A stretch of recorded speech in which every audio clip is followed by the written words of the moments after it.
শিক্ষার্থীদের আন্দোলনের কারণে চট্টগ্রাম প্রকৌশল ও প্রযুক্তি বিশ্ববিদ্যালয় বন্ধ ঘোষণা করেছে কর্তৃপক্ষ। বিকেল ৫টার মধ্যে শিক্ষার্থীদের হল ছাড়ার নির্দেশ দেওয়া হয়েছে। চট্টগ্রামের রাঙ্গুনিয়ার সেলিমা কাদের কলেজ গেট এলাকায় বাসের ধাক্কায় চুয়েটের ২ শিক্ষার্থী নিহতের ঘটনায় চতুর্থ দিনের মতো চট্টগ্রাম কাপ্তাই সড়ক অবরোধ করে আন্দোলন করে চট্টগ্রাম প্রকৌশল ও প্রযুক্তি বিশ্ববিদ্যালয়ের শিক্ষার্থীরা। সকালে রাস্তায় গাছের গুঁড়ি ফেলে ও টায়ারে আগুন জ্বালিয়ে সড়কে অবস্থান নেয় শিক্ষার্থীরা।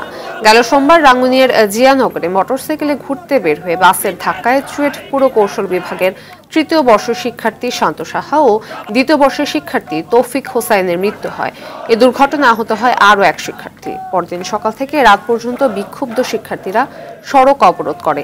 এদিকে ঘটনা তদন্তে ৭ সদস্যের কমিটি গঠন করা হয়েছে। শিক্ষার্থীরা প্রশাসনের কাছে ১০ দফা দাবি করে। দাবি আদায় না হওয়া পর্যন্ত ক্লাস ও পরীক্ষা বর্জন করে আন্দোলন চালিয়ে যাবার ঘোষণা দেয়।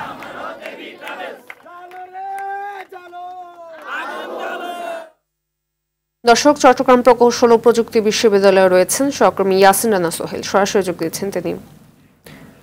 রানা ক্যাম্পাস বন্ধ ঘোষণায় শিক্ষার্থীরা কি বলছেন, আমাদের জানাবেন বিস্তারিত।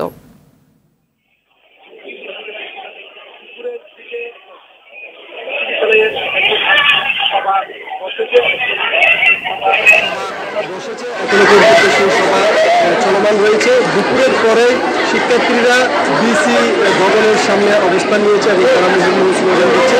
আমরা একটু আগে জানতে পেরেছি যে সভা থেকে জানানো হয়েছে, সিদ্ধান্ত নেওয়া হয়েছে অনির্দিষ্টকালের জন্য বিশ্ববিদ্যালয় বন্ধ ঘোষণা করা হয়েছে। আজকে বিকাল ৫টার মধ্যে ছাত্রদেরকে এবং আগামীকাল সকাল ৯টার মধ্যে ছাত্রীদেরকে হল ত্যাগের নির্দেশ দেওয়া হয়েছে।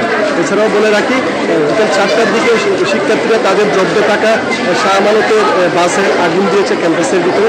এছাড়াও তারা সাফ জানিয়ে দিয়েছে তাদের ১০ দফার দাবি যদি মানা না হয় তাহলে তারা তাদের আন্দোলন থেকে পিছিয়ে যাবে না, তারা তাদের আন্দোলন চলমান রাখবে। এই ছিল আমাদের সঙ্গে। ধন্যবাদ।